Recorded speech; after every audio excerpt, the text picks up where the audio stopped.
નમસ્કાર, લોક ફરિયાદ સાપ્તાહિક પ્રસ્તુત લોક ફરિયાદ ન્યૂઝમાં હું નિરાલી વ્યાસ આપ દર્શક મિત્રોનું સ્વાગત કરું છું। સૌપ્રથમ જોઈએ આજના મુખ્ય સમાચાર। રાજકોટમાં પ્રદ્યુમન પાર્કની લોક ફરિયાદની ટીમ દ્વારા મુલાકાત। રાજ્યના મુખ્યમંત્રીને મળેલ ભેટ સોગાદોનું પ્રદર્શન 34 સેલ આજે વિરાણી હાઈસ્કૂલમાં ખુલ્લું મૂકવામાં આવ્યું।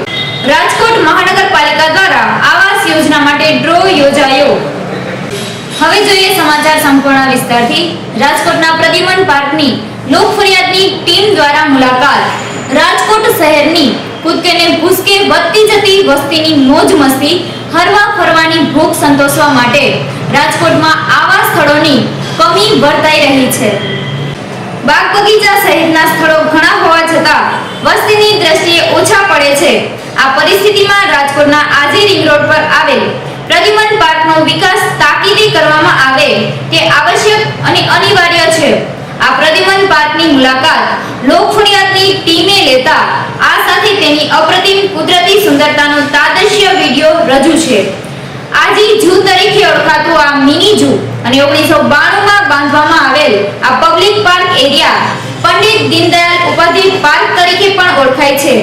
જે પાર્ક રાજકોટ મ્યુનિસિપલ કોર્પોરેશન સંચાલિત આજી ડેમથી નજીક થાય છે, જ્યાં 2009માં જૂના ઝૂમાંથી પ્રાણીઓ ટ્રાન્સફર કરવામાં આવ્યા હતા। સલામતી અનુસાર પ્રતિ વર્ષના 16 જાન્યુઆરીથી 15 ઓક્ટોબર સુધી સવારે 9 થી સાંજે 7 વાગ્યા સુધી અને 16 ઓક્ટોબરથી 15 જાન્યુઆરી સુધી સવારે 9 થી સાંજે 6 વાગ્યા સુધી મુલાકાતીઓને પ્રવેશ આપવામાં આવે છે। આ ઝૂમાં અનેક પ્રાણીઓ બિંદાસ વિહરતા જોવા મળે છે। રાજકોટના શાસન તંત્ર દ્વારા પાર્કના વિકાસ માટે 1250 પિંજરા મંગાવવામાં આવનાર છે, જે બાદ વધુ પ્રાણીઓ લાવવામાં આવનાર હોવાનું જણાવવામાં આવે છે। આ પ્રદ્યુમન પાર્કને શુભ નીતિથી વિકસાવવામાં આવે તો જૂનાગઢ પાસેથી ગીર અભયારણ્યની માફક આ પાર્ક પણ પ્રવાસીઓ માટે આકર્ષણનું કેન્દ્ર બની શકે તેમ છે। અહેવાલ જયેશ મકવાણા।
મુખ્યમંત્રીને મળેલ ભેટ સોગાદોનું પ્રદર્શન 34 સેલ આજે વિરાણી હાઈસ્કૂલમાં ખુલ્લું મૂકવામાં આવ્યું. ગુજરાત રાજ્યના મુખ્યપ્રધાન નરેન્દ્ર મોદીને વિવિધ કાર્યક્રમોમાં મળેલ ભેટ સોગાદો સ્વરૂપે વિવિધ સંસ્થાઓ દ્વારા અપાયેલી ચીજ વસ્તુઓ મળતી હતી. તે તોશાખાનામાં જમા કરાવ્યા બાદ આવી ચીજ વસ્તુઓનું પ્રદર્શન કમ સેલ આજથી રાજકોટની વિરાણી હાઈસ્કૂલમાં યોજવામાં આવ્યું છે. ₹25 ની કિંમતના પૂજાના સામાનથી માંડીને ₹1.25 લાખની કિંમતના ઉમિયા માતાજીની ચાંદીની પ્રતિમા, ચાંદીના રથ, તીર કામઠા સહિત સંખ્યાબંધ ચીજ વસ્તુઓ વિરાણી હાઈસ્કૂલ ખાતે રાખી આ પ્રદર્શન કમ સેલ જાહેર જનતા માટે ખુલ્લું મૂકવામાં આવ્યું છે. અહેવાલ રાજુ મકવાણા.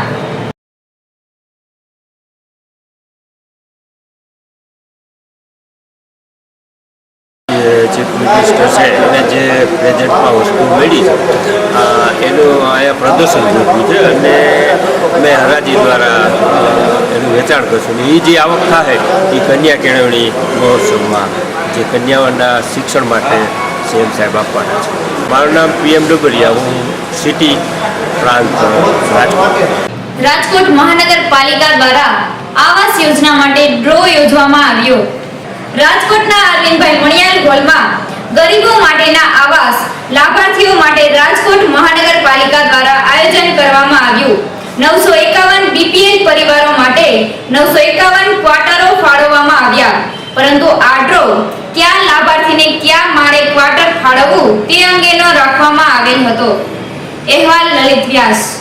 શું કહેશો કે દરેક પશુ પંખી કોઈ પણ હોય તો બધાને એક ઈચ્છા હોય કે મારું એક કોઈ સામાન્ય નાનું ઘર કે ધરતીનો છેડો ઘર, ગમે ત્યાં બહારગામ આપણે વિદેશ પણ જશું ને તો છે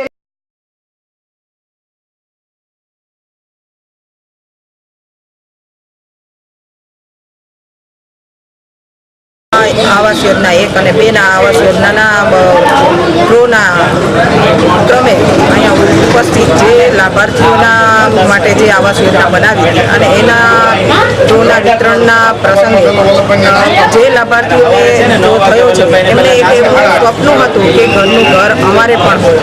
તો એવી આ યોજનામાં મુખ્યમંત્રી જે આની પહેલાં પણ ઘણા આવાસ યોજના બનાવી અને ઘરની બધાને જે એ લોકોનું ઈચ્છા હતી એ પૂર્ણ કરી અને આવતા સમયમાં પણ હજી એ લોકો આ ઈચ્છા પૂર્ણ કરવા માટે આવાસ યોજનાઓ ઘણી પણ પ્લાનમાં મૂકેલી છે. એ આવાસ યોજના તો આ તો હજી અત્યારે 950નો ડ્રો અત્યારે મૂકેલો છે આપણે, પણ હજી બીજા બાકી છે. એનો પણ આવતા ટૂંક સમયમાં જ અમે એનો ડ્રો વિતરણ કરી લઈશું બાકી છે એમાં. અને આ એક આવાસ યોજના એવી છે કે જેમાં અત્યારે 8 લાખ અને જે એરિયામાં બનાવવામાં આવે છે કદાચ એનો ભાવ જોતા 8 લાખમાં એક આ ઘરનું ઘર થવું તે એક સ્વપ્ન સમાન છે. પણ છતાં એક આ જે ગુજરાત રાજ્યના મુખ્યમંત્રીનો જે સીએમનો એક આ પ્લાન છે, યોજના છે, એના સંદર્ભમાં જોતા કે એમને એક સામાન્ય માનવીની પણ ચિંતા કરી અને આવા સારા એરિયામાં એમને એક ઘરનું ઘર બનાવી આપ્યું એ લાભાર્થીઓ માટે ખૂબ જ સારામાં સારું છે.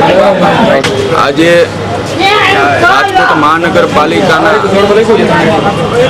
અલગ અલગ વિસ્તારોમાં જે આવાસ યોજનાઓ બની છે એ આવાસ યોજનામાં કયા લાભાર્થીઓને ક્વાર્ટર મળ્યું છે એ તો અગાઉ ડ્રો થઈ ગયો, પરંતુ જે 3 માળની બિલ્ડિંગો છે એમાંથી કયું ક્વાર્ટર ફાળવવું એ માટેનો આજે ડ્રો છે. અને 951 આ પ્રકારના ક્વાર્ટરો છે એનો નંબર માટેનો આ ડ્રો છે અને એમાં જે લાભાર્થીઓ આવ્યા છે એટલે એમાં 951 જ લાભાર્થીઓ છે. પણ 951 લાભાર્થીને કઈ જગ્યાએ ગ્રાઉન્ડ ફ્લોરમાં ક્વાર્ટર મળે છે, સેકન્ડ ફ્લોરમાં એટલે ક્વાર્ટર માટેની ફાળવણીનો આ ડ્રો છે. સંગા છે અમે બજરંગવાડી નગરમાં રહેતા હતા તો ત્યાંથી અમે અહીંયા ક્વાર્ટર લાગ્યું છે ડ્રોમાં અને મને અત્યારે ખૂબ જ આનંદ થયો. પરપ્રાંતીય યુવાનને પેટમાં સળિયો ઘૂસી જતા થયું મોત. રાજકોટ પાસેના સાપર વિરાવળ ખાતે આવેલ રિદ્ધિ સિદ્ધિ નામના કારખાનામાં મજૂરી કામ કરતા એક ઉત્તર પ્રદેશથી રોજીરોટી કમાવવા છેલ્લા 6 જ દિવસથી આવેલ રામચંદ્ર ભાનુપ્રસાદ નામના યુવકના ચાલુ કામ દરમિયાન લોખંડનો સળિયો પેટમાં ઘૂસી જતા તેમને સારવાર માટે રાજકોટની સિવિલ હોસ્પિટલમાં ખસેડવામાં આવેલ હતા, જ્યાં તેમનું સારવાર દરમિયાન મૃત્યુ થયું હતું. આ પરપ્રાંતીય યુવાનને 2 પુત્રી તથા 1 પુત્ર છે. અહેવાલ કેતન અકબરી. રાજકોટના ચંદ્રશેખર ઉદ્યાનમાં મનપા દ્વારા રખાયો શહીદ ચંદ્રશેખરની પુણ્યતિથિ નિમિત્તે પુષ્પાંજલિ કાર્યક્રમ. શહીદ ચંદ્રશેખર આઝાદની આજની પુણ્યતિથિ નિમિત્તે રાજકોટમાં કાલાવર રોડ ખાતે આવેલ ચંદ્રશેખર ઉદ્યાનમાં રાજકોટ મહાનગરપાલિકા દ્વારા પુષ્પાંજલિ કાર્યક્રમ રાખવામાં આવ્યો હતો. આ પુષ્પાંજલિ કાર્યક્રમમાં રાજકોટના mayor Shrimati Rakshaben Boliya, standing committee chairman Rajendrasinh Jhala, Vinubhai Dhava સહિતના પદાધિકારીઓ તથા નાગરિકોએ હાજરી આપી હતી. અહેવાલ કૌશિક ગજ્જર.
છેડેથી આવી જાય એમ કરજો.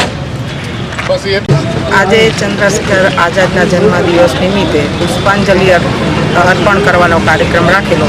તેઓ 1957ના પ્રથમ ક્રાંતિવીર હતા, જેમને આ દિવસે અમે યાદ કરી તેમને પુષ્પાંજલિનો આ કાર્યક્રમ રાખેલો. તે સંદર્ભે અહીંયા સૌ ઉપસ્થિત રહ્યા. તાજેતરમાં ચૂંટાયેલ સાંસદ વિક્રમભાઈ માડમ માટે સુરજ કરાડી ખાતે સન્માન સમારંભનું આયોજન કરવામાં આવ્યું હતું. નવા હોદ્દેદારોની નિમણૂકો. જામનગર જિલ્લાના દ્વારકા તાલુકાના સુરજ કરાડી ગામે કોંગ્રેસી કાર્યકરો દ્વારા તાજેતરમાં સંસદ સભ્ય તરીકે ચૂંટાયેલા વિક્રમભાઈ માડમના સન્માન સમારંભ સ્વર્ગસ્થ છોટાલાલ ધનજીભાઈ સ્મૃતિ હોલમાં યોજવામાં આવ્યો હતો. આ સમારંભમાં જિલ્લા સભ્ય મુરુભાઈ કંડોરિયા, ઓખા મંડળ નગરપાલિકા શહેર પ્રમુખ મહેશભાઈ પાવ, દ્વારકા તાલુકા પ્રમુખ કિરીટભાઈ બારોટ, આરવડાના ધર્મેન્દ્રસિંહ વાઢેર, વેપારી અગ્રણી ગીરધારીભાઈ સહિત અને કોંગ્રેસી આગેવાનોએ હાજરી આપી હતી. આ સમારંભમાં અમુક નવી નિમણૂકો સાથે અમુક નિમણૂક જે યથાવત રાખવામાં આવી હતી. તે મુજબ વિરોધ પક્ષના નેતા તરીકે કમલેશભાઈ પીઠાભાઈ, સુરજ કરાડી શહેર પ્રમુખ તરીકે વિજયભાઈ જેઠવા તથા ઓખા શહેર પ્રમુખ તરીકે કિશોરભાઈ અગ્રવતની નિમણૂક કરવામાં આવી હતી. જ્યારે પ્રફુલ્લાબેન ગોહેલને સુરજ કરાડી મહિલા પ્રમુખ અને મહેશભાઈ પાવને ઓખા શહેર પ્રમુખ તરીકે નિમવામાં આવ્યા હતા. અહેવાલ લલિત વ્યાસ. કોંગ્રેસ પરિવારના સૌ આગેવાનો, વડીલો, મિત્રો, ભાઈઓ, બહેનો, ઘણા પ્રયત્નો પછી એક સુંદર મજાનું આયોજન તમે લોકોએ કર્યું છે. પ્રમુખશ્રીની ઈચ્છા હતી કે વિક્રમભાઈ એક વખત અમને ઓખા નગરપાલિકાના મિત્રોને અને સભ્યોને મળો, થોડી વાત કરો.